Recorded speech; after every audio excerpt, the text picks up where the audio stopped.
Hello, Recovering Perfectionist. I'm Claire Riley, and you're listening to episode number 64 of the Recovering Perfectionist podcast. You can head to claireriley.co/64 for all of the key takeaways and any links that I share in today's episode. So today I'm going to be focusing on how you can get the most efficiency and effectiveness working from home. Let's jump in. This is the Recovering Perfectionist podcast, and I'm your host, Claire Riley. All right, so this is one of the questions that I get asked most often is how do you stay productive and effective and do things efficiently when you're also working from home?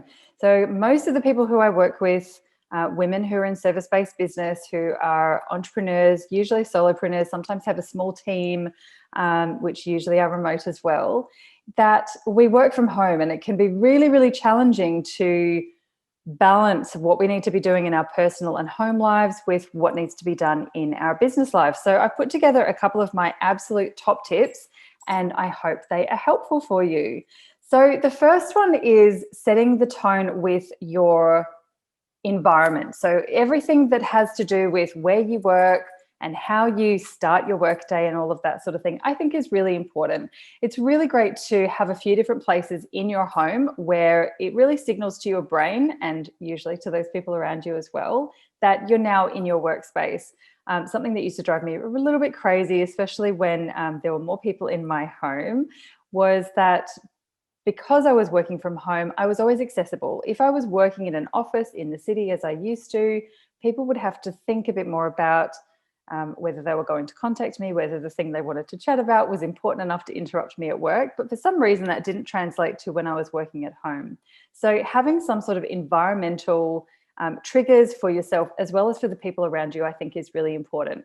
So I actually move around where I'm working when I'm at home, between my dining table, which is also kind of my desk. Sometimes I sit on the couch if there's something a bit less formal. Sometimes I'm outside. But having a space that is really, really important to you and signals to you that you're about to start work, I think is really important. Some of the key things that I think that comes into that is having, the things around you that you can see that make you really happy, the things around you that lighten you up or that inspire you. So no matter where you're sitting, if there's a little space somewhere in your vision, in your field of vision, that can have things that make you feel productive. It might be your calendar, it might be your notebooks, your journals, little trinkets, whatever it is, but something like that makes it feel like it's your beautiful office space and that you're now ready to start work. The second thing that I think really affects your productivity is a bit controversial, this one, is what you're wearing. Now, I am 100% a fan of working in my activewear, and I only have to look half decent from about here up, right? So I'm absolutely all for comfort and that sort of thing, but just working in your pajamas might not lead to the most productive day of your life. You can get out of the pajamas you slept in, have a shower, do whatever you need to do in the morning, and get back into some other jammies or casual loungewear if that feels good.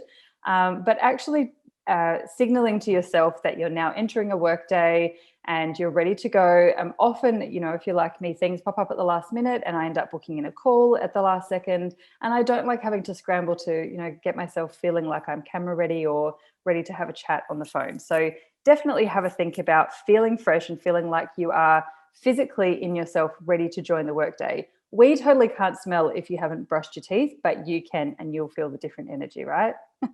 So that's the second one. The third one is to make sure that you're staying hydrated and to eat well. So I know in a lot of workspaces, we had those sort of forced break times, and you are absolutely encouraged to get up and go and get yourself a coffee, have your morning and afternoon tea, leave your desk for lunch. Some of us did, some of us didn't, and that's cool. But we definitely have a tendency to just work through, and we finish a task and we'll accidentally just move on to the next one. And then we'll finish that one and we'll move on to the next one. We'll think, I'll just do this last little bit before I go and have some lunch. I'll just do this last little bit. But the more I notice when I do actually consciously look after and plan for how am I going to nourish my body today, the more productivity I get. Otherwise, I can push on pretty hard until about 1:30, 2 o'clock, and then it's all downhill from there. So I definitely try and have my water, my coffee. It's a very important part of it. But also just giving myself permission to get up and have a snack or go for a little wander and have a, a nice big drink of water or something like that. So absolutely. Also, it helps you to make sure that you're getting up and stretching your legs and moving blood around your body and that sort of thing as well. So the fourth thing is to stop obsessing about hours. This is a really, really big one for me. When I first started my business, and I know for a lot of us, we start our business and we've usually come from a job, and we feel like we have to start work at 9, and then we have to, take our break at 12:30, and then we have to work until 5. And then if we don't do that, then we mustn't be serious about our business, right? Which is just such a load of absolute rubbish. And the more that we obsess about how many hours we are doing and putting in more hours and hustling more and all of that sort of thing, is that we end up overworking but not being very productive. So I would highly suggest to you to do some little things like stock taking your time. So one of my favorite activities, I do it about once or twice a year when I feel like things have just gone a bit haywire, is I list out the tasks that I want to get done in this work period. Let's say I've got 6 hours to get some stuff done, and I might have 6 jobs that I want to get done. And I'll put next to those jobs, this one will take 20 minutes, this one will take 2 hours, and so on and so forth. And then I work through them, but I actually take note of the time that it actually takes me. And this is a really interesting reality check most of the time, because the jobs that we think are going to be really quick end up blowing out and taking a lot longer.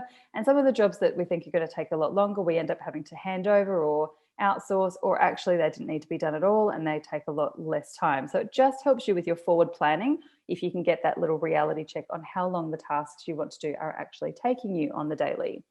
The other thing is to not fill up all of your hours. So if you have 6 hours, give yourself maybe 3 hours of actual work to do.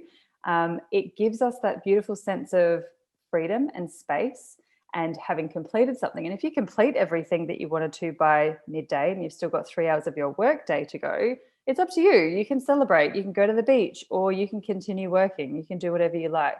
Right? But not filling up all of the time actually leaves space for opportunity and for new things and for that beautiful sense of abundance that comes to you as well. So that's the second last one. The very last one is to keep it fun, right?